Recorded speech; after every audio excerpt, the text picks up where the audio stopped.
Hey guys, Desolate Magic here. It's time for another overlooked but awesome card, and this one is surprisingly overlooked. I mean, you might say, oh, well, it's almost a $5 card. Somebody plays it. Well, it's a rare from Visions, which not a lot of rares from Visions aren't $5, and technically you can get a light play one for about $3.50. So if you play Eternal formats like primarily Commander and you think, oh, well, I've found every super unique effect, how many different ways is there to blow up or remove a creature, like exile something, okay, I've seen it all. Well, this OBA in the next one, boy. When I read this, I thought, is somebody pranking me? Because they just kind of sent me a JPEG of the card, and I'm like, ooh. Well, that's unique and interesting. Everybody knows unique and interesting is definitely what you should be targeting for your Commander deck. So, overlooked, underpriced, and a unique, amazingly powerful, left field type of effect. Oh, here we go. It's Pygmy Hippo. With the fake capital H and everything that it took them 10 years to fix. Is anybody surprised it took Wizards that long? So it's a meter 2 cost 2/2 creature, and it's a summon hippopotamus because it's a creature spell subtype hippopotamus, but they didn't phrase it that way back then. In fact, all the text as written on the card has changed because of the standardized, as they call it, Oracle text updating. But it is very straightforward on the card, so I'll read that version first. It says, if Pygmy Hippo attacks and is not blocked, you may choose to have it deal no combat damage this turn.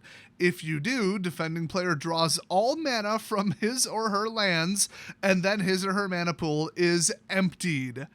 Ouch. Now, see, ouch would apply more back then because I think when Visions came out, mana burn was still a thing, where if mana left your mana pool for, I assume, any reason other than being spent on a spell, then they would take 1 damage for each mana drained that way. So if you generated 7 mana and only spent 5, as soon as you go to the next phase, boom, 2 damage. I think that's how it worked. I haven't seen in play back then, but boy, if that applied to this, I mean, they got 8 lands. Ouch. So that doesn't apply today, but still, this is still an outrageously good card. I mean, it was printed in the rare slot, so yeah, I mean, it makes sense. So then it says, after combat, add an equal amount of colorless mana to your mana pool, equal to the amount that you just dinged them for.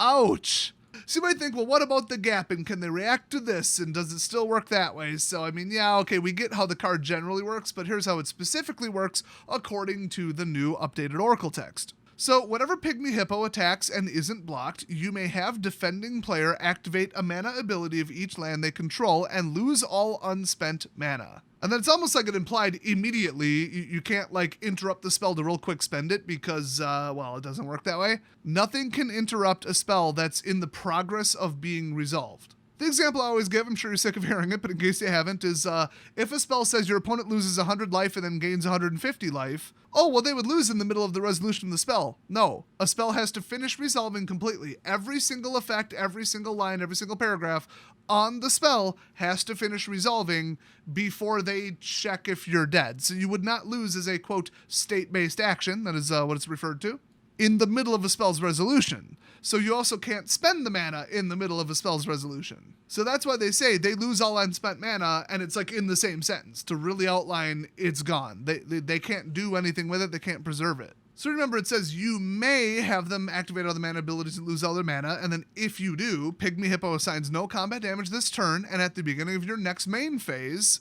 this turn, you add an amount of colorless mana equal to the amount of mana that player lost this way. This is one of the single most powerful 2-cost creatures I have ever seen in the entire game. Although in the last 3 years, boy, have they been given that a run for its money by printing overpowered crap. Looking at you, Luminarch Aspirant, because that does its thing for free without even having to swing. This one has to swing.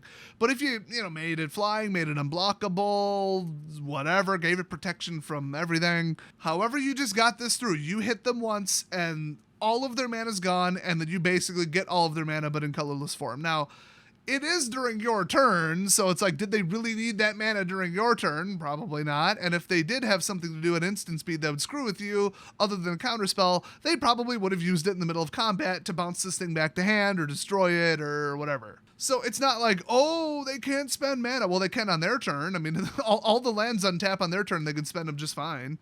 And then this does basically nothing if all their lands are already tapped out. But if there's even just a couple, or they just, I don't know, they top decked a 2-cost spell and they had 7 lands, now they got 5 sitting there, and then you hit them with this. Plus 5 mana during your next main phase. Oh my gosh. Now, it's not colored, but Man, in Commander, you give somebody 1, 2, 3, 4, 5 extra mana, 10 extra mana, who knows, some amount of extra mana. Watch out. You're gonna get a bomb dropped in your face. So this is amazing. I don't know how this is only a freaking $5 card. Not even. Retail right now, TCG Player, eBay, I think it's flirting with like $4. So I haven't even stated the best thing about this card, and it's the fact that both baby hippos and pygmy hippos are freaking adorable, and you should immediately go to Google Images or YouTube and look it up. That's right. That's the best part about this card. So anyway, yeah, this is printed way back in 1996. People just don't appreciate it, and I had to include it. Also, it was a user recommendation. I never say viewers, I always say users, and I never correct it because I'm a software engineer originally. You're all the end users to me. But if you have a submission idea, don't just say the name of the card. I search by the letters OBA. So if you are in really any video, but especially this one, just say, I have a great OBA card, this one, or the next OBA card should be this. And then I find it via comment search for the letters OBA. So do that if you want a recommendation. There's like, what, 130 or something of these that I've already covered. So before you recommend one, obviously go back and watch every single video in a row and then memorize them and take notes and then make a recommendation. Just kidding, I don't care. But I do want to thank you for watching, and I'll see you guys next time.